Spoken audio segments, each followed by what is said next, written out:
అందరూ వచ్చారు. దీని వెనకాల ఉండేటువంటి కృషి మన ఉపాధ్యాయులకు 1000 మంది ఉపాధ్యాయులు తయారైపోయారు ప్రపంచంలో మొత్తం. SGS గీతా ఫౌండేషన్ తరఫున వీళ్ళందరూ కూడా ఒక శపథం చేశారు. ప్రతి ఒక్కరికి మేము 108 మందికి చెప్పాలా, 108 మందికి చెప్పాలా, కనిష్టం 10 మందికైనా చెప్పాలా అనేటువంటి ఒక వ్రతముతో హఠముతో ఈ కార్యక్రమాన్ని మనం అనుకున్నాం. ఈరోజు ఇక్కడ ఈ దృశ్యాన్ని చూసినప్పుడు, అమెరికాలో ఈ దృశ్యాన్ని చూసినప్పుడు కేవలం దత్తపీఠంలో మాత్రమే, నాదమంటపంలో మాత్రమే కలుగుతున్నది, మిగతా చోట కలగలేదే అని మనసులో ఉండిపోయిందేమో తెలీదు. ఆ సందర్భంలో శారదా టీం, శారదా అని ఒక్కరిని చెప్పను నేను, టీం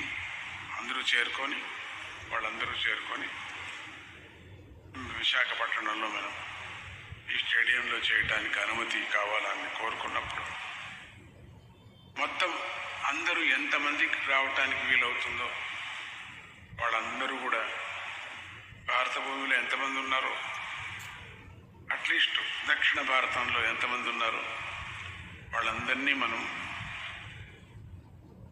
పిలుస్తూ వాళ్ళందరితో పారాయణాన్ని మనం చేయించుకుంటాం అనే ఒక కార్యక్రమాన్ని అనుకున్నప్పుడు, మీరందరూ ఏకగళముతో పారాయణాన్ని చేస్తున్నాం.